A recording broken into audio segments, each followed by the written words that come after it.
करवा चौथ की कहानी। एक गांव में एक साहूकार के 7 बेटे और एक बेटी थी। सेठानी ने 7 बहुओं और बेटी सहित कार्तिक कृष्णा चौथ को करवा चौथ का व्रत किया। उस लड़के के भाई हमेशा अपनी बहन के साथ भोजन करते थे। उस दिन भी भाइयों ने बहन को भोजन करने के लिए बोला। तब बहन बोली कि भैया आज मेरा करवा चौथ का व्रत है, इसलिए चांद उगेगा तब खाना खाऊंगी। भाइयों ने सोचा कि बहन भूखी रहेगी, इसलिए एक भाई ने दिया लिया और एक भाई ने छलनी लेकर पहाड़ी पर चढ़ गए।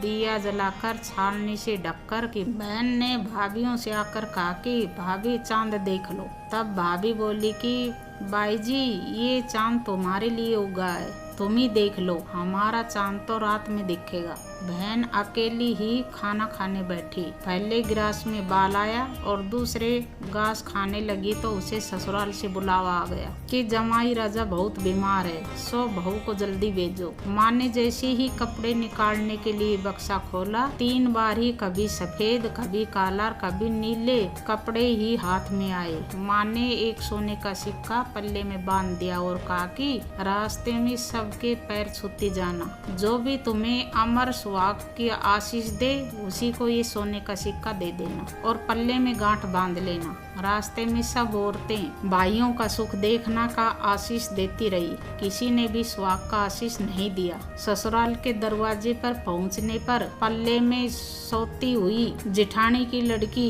झूल रही थी, उसके पैर छूने लगी तो वह बोली कि सील हो सपूती हो, 7 पूत की माँ हो। यह वाक्य सुनते ही उसने जल्दी से सोना निकालकर सिक्का उसे दे दिया और पल्ले में गांठ बांध ली। अंदर गई तो पति मरा पड़ा था। बहू ने अपने मरे हुए पति को जलाने के लिए नहीं ले जाने दिया और बोली कि मेरे लिए एक अलग से झोपड़ी बंधवा दो और वहीं अपने मरे हुए पति को लेकर रहने लगी। रोज सासू जी बची हुई ठंडी बासी रोटी नौकरानी के हाथ बेच दे और कहती जा मुर्दा सेवनी को रोटी दे आ। थोड़े दिन बाद माघ तिल चौथ आई और बोली कि करवा ले भाभीियों की प्यारी करवा ले, दिन में चांद देखने वाली करवा ले।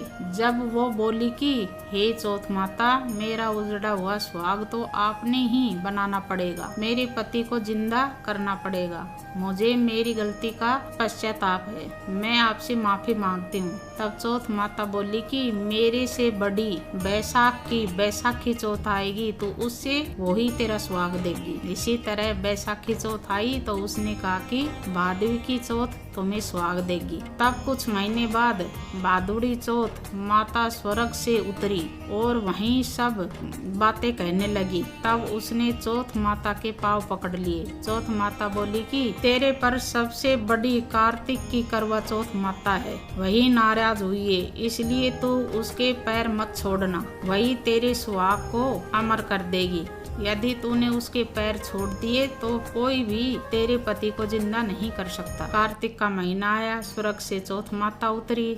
चौथ माता आई और गुस्से से बोली भाइयों की बहन करवा ले, दिन में चांद देखनी करवा ले, धनी बुखानी करवा ले, व्रत तोड़नी करवा ले। तब साहूकार की बेटी ने पैर पकड़ लिए और विलाप करने लगी कि हे चौथ माता मेरा सुहाग तो तेरा व्रत भंग करने के कारण उजड़ा पड़ा है, मैं नासमत थी, मुझे इतना बड़ा दंड मत देओ। तब चौथ माता बोली पापनी हत्यारनी मेरा पैर क्यों पकड़ कर बैठी है, मेरा पैर छोड़ दे। तब वह बोली कि मेरी बिगड़ी हुई आपको बनानी ही पड़ेगी, मुझे सुहाग देना ही पड़ेगा, क्योंकि आप सब जग की माता है और सबकी इच्छा पूरी करने वाली है। तब चौथ माता खुश हुई और आँखों में से काजल निकाला, नाखूनों में से मेहंदी, बिंदी में से रोली निकाली और सबसे छोटी उंगली से उसके मरे हुए पति को छींटे दिए। छींटे देते ही उसका पति बैठा हो गया और बोलने लगा कि मुझे तो बहुत नींद आ गई।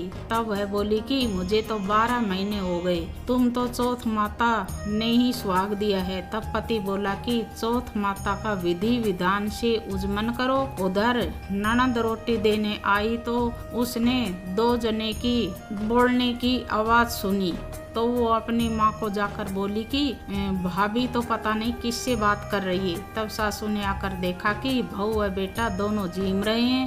वह चौपड़ पासा खेल रहे हैं। देखकर वह बहुत खुशी हुई और पूछने लगी कि है कैसे हुआ बहू। बहू बोली कि यह सब मुझे मेरी चौथ माता ने दिया है, और सासू जी के पैर छूने लगी और सासू ने अमर सुहाग का आशीष दिया। लेकिन बोली कि पूरे नगर वासियों को यह बात कैसे सच लगेगी। तब बहू बोली कि यदि उल्टा करवा फेर देंगे तो वह वापस मर जाएंगे, और सीधा करवा फेर देंगे तो वापस जीवित ही रहेगा। वह पूरे नगर में ढिंडोरा पिटवा दिया कि सब कोई देखने आवे। सीधा करवा फेरते हुए उसका पति जिंदा हो गया। दूर खड़े हुए पति पत्नियों का गठबंधन जुड़ गया और सब चौथ माता का चमत्कार मानने लगे। चौथ माता का व्रत पुरुष की पत्नी, बेटे की माँ सभी को करना चाहिए। 13 चौथ करनी चाहिए। हे चौथ माता, जैसा साहूकार की बेटी का सुहाग उजड़ा वैसा किसी का भी ना उजड़े। जैसा वापस उसका पति जीवित हुआ वैसा सभी का करना। कहने सुनने वालों और हुकारा भरने वालों की सभी मनोकामनाएं पूरी करना। बोलो मंगल करनी दुख हरनी चौथ माता की जय।